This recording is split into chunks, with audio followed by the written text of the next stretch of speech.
जमात हफ्तम यानी 8th class, मजमून यानी किताब जो है उर्दू। जो हमारा सबक जो हमें आज पढ़ना है जाबिर बिन हयान, ये हमारा मौजू है आज का।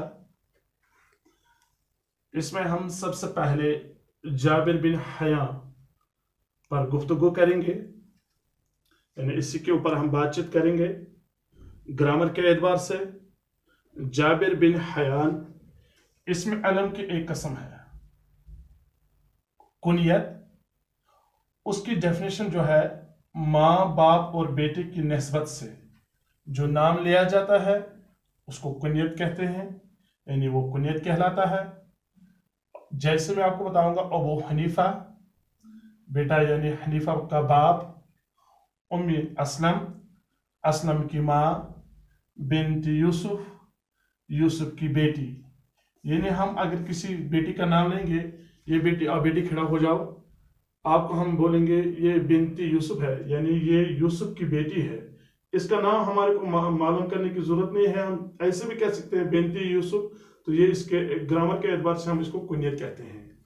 इसी तरीके से जाबिर बिन हयान, जाबिर बेटे का नाम है, हयान इसके बाप का नाम है, यानी हयान का जो बेटा है उसका नाम है जाबिर। तो इसी तरीके से मैंने यहाँ पर जो बिन लगाया है ये कुनियत के साथ ताल्लुक रखता है। इसका जो पेशा था, जाबिर बिन हयान का जो पेशा था, ये अतारी का काम करता था, यानी अतार हम उसको कहते हैं, जो अतर बेचने वाला हो उसको हम अतार कहते हैं। ये कूफा के अंदर रहा करता था, वहीं का रहने वाला था। इस अतार का नाम जो था वो हया था। इसकी जो जिंदगी गुजर जाती थी बहुत ही मुश्किल तरीके से, बहुत ही कठिन जिंदगी इसकी गुजर बसर होती थी, क्योंकि इसके पास वो चीज़ें मैसर नहीं होती थी जो इसकी ज़िंदगी को आसान दे बना सकती थी। तो उसके यहाँ अल्लाह ताला ने उसके घर में एक बेटा पैदा किया है, उस बेटे का नाम रखा गया है जाबिर। हया को फिक्र लाहक हुई कि अब क्या होगा। हया परेशान हो गया है, अब हमारे को रोजी रोटी का मसला है, ये किस तरीके से हल होगा। बेटा आपकी किताब में यहाँ पर लिखा है रोजी रोटी का मसला कैसे हल होगा, इसके पीछे एक निशान रखा गया है। इस निशान को हम यहाँ पर कहते हैं सवालिया, यानी जिस जुमले के पीछे ये निशान लगाया जाता है उस जुमले को कहते हैं जुमला सवालिया, यानी कि इसमें सवाल पैदा होता है। तो यहाँ पर क्या सवाल पैदा होता है कि इसकी रोजी रोटी का मसला कैसा हल हो जाएगा। पेशा कमाने के लालच में वो छोटे बड़े जराइम में मुलविस हो गया, यानी जाबिर को इसकी लालच हो गई, पैसे कमाने की लालच हो गई है।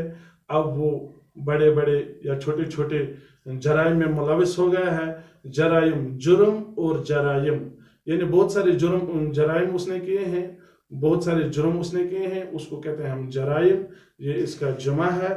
तो इसी में ये अब मुलविस हो गया है। जाबिर अभी नहायत ही कम सिन था, बिल्कुल छोटा सा बच्चा था। उसके बाप को किसी जुर्म में अब फांसी दी गई, यानी उसको कोई गलती हो गई, उसको कोई सजा मिल गया है और उसके बाद उसको मार डाला गया। अब जाबिर की तालीम व तरबियत, बेटा यहाँ पर एक वर्ड लिखा है तालीम व तरबियत। तालीम व तरबियत ये मरकब लफ्ज़, इसको हम उर्दू में कहते हैं, जो दो लफ्ज़ों से बना हो उसको मरकब लफ्ज़ कहते हैं। इसके साथ साथ मैंने नीचे और भी यहाँ पर आपकी किताब में है तलाश व जुस्तजू, यानी जो ये दो वाव यहाँ पर आए हैं ये इस लफ्ज़ की निशानदेही करता है कि ये लफ्ज़ जो है ये मरकब लफ्ज़ है, यानी जो दो लफ्ज़ों से बना हो उसको मरकब लफ्ज़ कहते हैं। तालीम व तरबियत, वाव यहाँ पर मरकब है।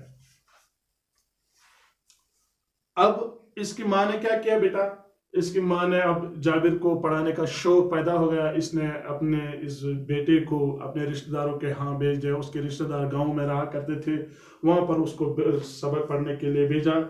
तो बहुत टाइम गुजरने के बाद अब जाबिर अपने इस कोफे में वापस आया। वहां पर उस वक्त कोफे में तालीम का मियार जो था वो बहुत ही आला चला गया था, यानी उम्दा तालीम उन दिनों में वहाँ पर हुआ करती थी, आली शान तालीम वहाँ पर हुआ करती थी। अब जाबिर की मजीद तालीम हासिल करने का फिर इसको शौक पैदा हो गया, चुनांचे इस मकसद से उसने मदरसे में दाखिला लिया और मुरवज्जा तालीम हासिल की। मुरवज्जा तालीम कहते हैं दुनियाई तालीम को। अब जाबिर जवान हो गया, आहिस्ता आहिस्ता बड़ा होने लगा, इससे माँ की गुर्बत देखने न गई, चुनांचे इस पर सोने बनाने का धुन सवार हो गया। इसकी माँ ने गुर्बत में जाबिर को पाला है। अब जाबिर को ये एहसास पैदा हो गया है कि अब मैं बड़ा हो गया है, अब मैं कमाई के काबिल हो गया है, अब मैं कोई न कोई ऐसा काम करूं जिससे मैं अपने माँ का जरिया बन जाऊं, उसको भी मैं पाल सकूं और अपने आप को भी अपने दिन भी अच्छे तरीके से गुजार सकूं। तो इसको एक शौक पैदा हो गया है, यानी धुन सवार होना हो गया, शौक पैदा होना। इसको क्या शौक पैदा हो गया कि इसने मुख्तलिफ किस्म की दवाओं को की खासियतें मालूम करने शुरू कर दी कि किस दवा के अंदर कौन सी खासियत है, किस तरीके से बनाया जाता है। साथ ही इसने क्या किया कि किस्म किस्म की देहात लेकर इन्हें तरह तरह की जड़ी बूटियों के साथ एक खास किस्म की भट्टी में पिघलाना शुरू कर दिया है। यानी कि इसने कुछ चीज़ें ज़मीन से निकाले हैं, उन चीज़ों को फिर घर लाया है, फिर भट्टी कहते हैं चूल्हे को, चूल्हे के अंदर उनको पिघला दिया है। पिघलाने के बाद उनको अलग अलग शक्लों में तकसीम किया है, फिर अलग अलग बर्तनों में रखा गया है। हर वक्त कीमियागिरी के नित नए तजुर्बे करता रहा, यानी जो चीज़ें उसको देहात से मिलता था उसके वो नए तरीके नित नए हो गए, नए तरीके यानी नए तजुर्बे उन पर करता रहा। कीमियागिरी के इन तजुर्बों के दौरान इसने बहुत सी चीज़ें ईजाद की है, ईजाद हो गए यानी बनाए हैं, यानी वजूद में लाए हैं, जिनसे लोगों को काफ़ी फायदा पहुंच गया। फायदे का जो अपोजिट है बेटा वो नुकसान है।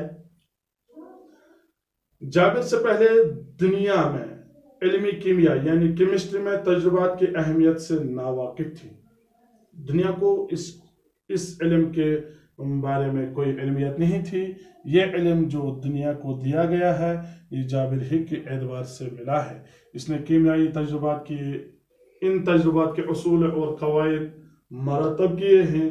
ये उसूल व कवायद अब भी इस्तेमाल किए जाते हैं कि किस तरीके से, यानी तरतीब दिया है कि किस तरीके से किस चीज़ को रखा जाएगा, किस तरीके से कौन सा चीज़ इस्तेमाल किया जाता है, किस तरीके से कौन सा चीज़ महफूज रहेगा।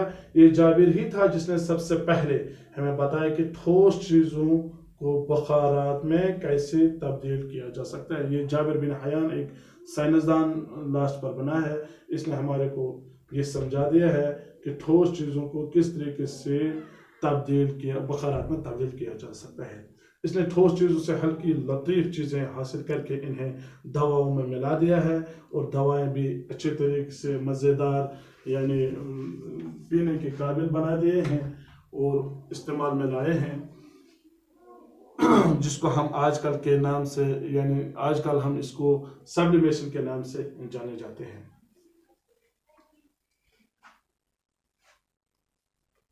लोहे को कैसे रंग से बचाया जा सकता है, यानी कि जैसा आप देखते हो जो लोहा होता है इस पर ये जंग जो चढ़ जाता है इस पर, यानी ये छ गसान गोब्रो खराब। अत कित कनस बचावन इस इम जंग निश, अत कित कनस जंग वन गोब्रो खाई, ये कित कनस बचावन इस इम खाई निश। ये हेचन इस जाबिर बिन हयान। तो बहरहाल ज्यादा ज़्याटन कहें, वो कि जाबिर बिन हयान ओस, ये जाबिर बिन हयान ये दुनिया सारे गोडनुक साइंसदान, दुनिया का पहला साइंसदान जो है जाबिर बिन हयान है, जिसने इल्मी कीमिया यानी केमिस्ट्री में तजुर्बात को अहमियत दी। उसने तमाम जिंदगी तजुर्बे में सर्फ कर दी है। इल्मी कीमिया को जाबिर बिन हयान ने बहुत कुछ दिया। कोफे के इस अजीम साइंसदान को इल्मी कीमिया यानी केमिस्ट्री का बाबा आदम, फादर ऑफ केमिस्ट्री आजकल तस्लीम किया जाता है, क्योंकि इसके वजह से इस इल्मी कीमिया को बहुत कुछ फ़ायदा हासिल हुआ है। बेटा यहाँ पर हमने एक जगह पे पढ़ा है हुरूफ जार। हुरूफ जार उस हुरूफ को कहते हैं ऐसे अल्फाज जो किसी इसम को दूसरे इसम के साथ या इसम को फ़ेल के साथ राब्ता देते हैं उसको हुरूफ जार कहते हैं। इसी तरीके से यहाँ पर हमने पढ़ा है, बीच में एक जगह हमारे को आया कि हुरूफ अतफ यानी वो हुरूफ जो दो जुमलों या इसमों को आपस में मिलाता है, जैसे कि इसमें बल्कि, क्योंकि, और ये जो हुरूफ हैं ये ऐसे हुरूफ हैं, इन हुरूफों को हम हुरूफ अतफ कहते हैं। ये हुरूफ दो जुमलों या दो इसमों को आपस में मिलाते हैं, तो इन हुरूफों को हम हुरूफ अतफ कहते हैं। इसी तरीके से हुरूफ जार ऐसे अल्फाज जो किसी इसम को दूसरे इसम के साथ यानी या इसम को फ़ेल के साथ राब्ता देते हैं, जैसे पर, में, से, तक वगैरह जो ऐसे अल्फाज आते हैं, ऐसे हुरूफ आते हैं, उनको हम हुरूफ जार कहते हैं। तो आज का जो हमारा सबक है ये इतना ही है कि ये जाबिर बिन हयान के मुतलिक था, इसने अपनी ज़िंदगी किस तरीके से गुजारी है, फिर इसने दुनिया को क्या कुछ दिया है और ये दुनिया का कितना बड़ा साइंसदान था और मुसलमान होने के नाते इसने ऐसा काम किया है। तो हमें भी चाहिए कि हमें दीन इस्लाम के साथ साथ दुनिया का तालीम भी हासिल करनी चाहिए और इस्लाम की तालीम भी हासिल करनी चाहिए, ताकि हम भी दुनिया के बड़े बड़े इंसानों में शामिल हो जाएंगे और हम भी दुनिया को कुछ दे सकें और हमें अपने आखिरत के लिए भी कुछ रह सके। तो बेटा यहाँ पर अतार जो है, अतर बेचने वाले को अतार कहते हैं। इसको अगर हम इस्तेमाल करेंगे, मैंने अतार की दुकान पर सऊतुल अरब नामी अतर खरीदी है, ये इसका इस्तेमाल हम इस तरीके से कर सकते हैं। फिक्री लाहक होना, फिक्री लाहक होना हो गया अंदेशा होना, एहतिमाल करना, फिक्र पैदा होना, यानी इम्तिहान को पास करने के लिए फिक्र लाहक होना लाजमी है। जब इस बच्चे के अंदर फिक्र पैदा हो जाएगी कि मुझे किस तरीके मुझे इम्तिहान पास करना है, तब ये इम्तिहान को पास कर सकता है। इसी तरीके से हमारे इस सबक में यहाँ पर एक हुरूफ आया है, कूट कूट कर भरना, यानी बहुत ज्यादा भरना। तो इसको हम ऐसे इस्तेमाल कर सकते हैं, इसके दिल में, किसी एक के दिल में भी मेरी हसद कूट कूट कर भरी है। तो लिहाजा ऐसा नहीं आपने समझना कि हसद दिलों में रखना चाहिए, हसद से अपने दिलों को पाक और साफ रखना चाहिए। ये मैंने मिसाल के तौर पर यहाँ पर इस्तेमाल किया है।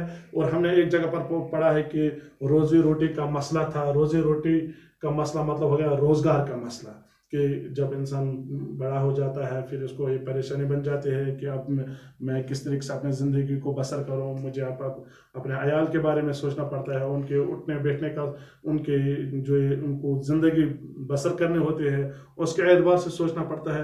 तो रोज़ी रोटी के मैदान में इंसाफ से काम लिया करो। जो भी जिस पेशे के साथ आप बेटे ताल्लुक़ रखते होंगे उस पेशे के साथ इंसाफ से काम लेना चाहिए। ये इस एतबार से हम इसको इस्तेमाल कर सकते हैं। कम सिन यहाँ पर एक हुरूफ आया है, यानी छोटे उम्र का। शामिकुल इस्लाम, मेरे बेटे का नाम है शामिकुल इस्लाम, एक कम सिन बच्चे होने के नाते बहुत ज़हीन है। मयसर हो, यहाँ पर मयसर हमारे को एक हुरूफ आया है, मुहैया करना। हमारे स्कूल यानी इकबाल मेमोरियल पब्लिक स्कूल में पानी का मयसर होना ज़रूरी है और हमारे पास वो मयसर रहा करता भी है। तो आज के लिए इतना काफ़ी है। इसके साथ साथ हमारे इस लेसन में जो ये सवाल आए हैं, जाबिर बिन हयान कौन थे? बेटा आप कह सकते हो जाबिर बिन हयान कौन थे? जाबिर बिन हयान दुनिया का एक बहुत बड़ा साइंसदान था। जाबिर बिन हयान की तालीम और तरबियत कहाँ हुई? जाबिर बिन हयान की तालीम और तरबियत कूफा में एक गाँव में हुई है। जाबिर बिन हयान का क्या नाम था और वो क्या काम करते थे? जाबिर बिन हयान का नाम क्या बेटा? क्या शबाश है। आज के लिए इतना काफ़ी है। जो इसके सवालात हैं अगर आप खुद कर सकते हो, आप अपनी किताब को फिर से नज़र दे सकते हो, इसके पीछे इसके आंसर्स दिए गए हैं। अगर ऐसा ना हो सका तो मैं आपको इसके सवाल भी इंशाल्लाह आने वाले दिन यानी कल या परसों दिखाऊंगा और उनको आप अपनी कॉपी पर लिखना और उसके पहले याद कर लेना। थैंक्स।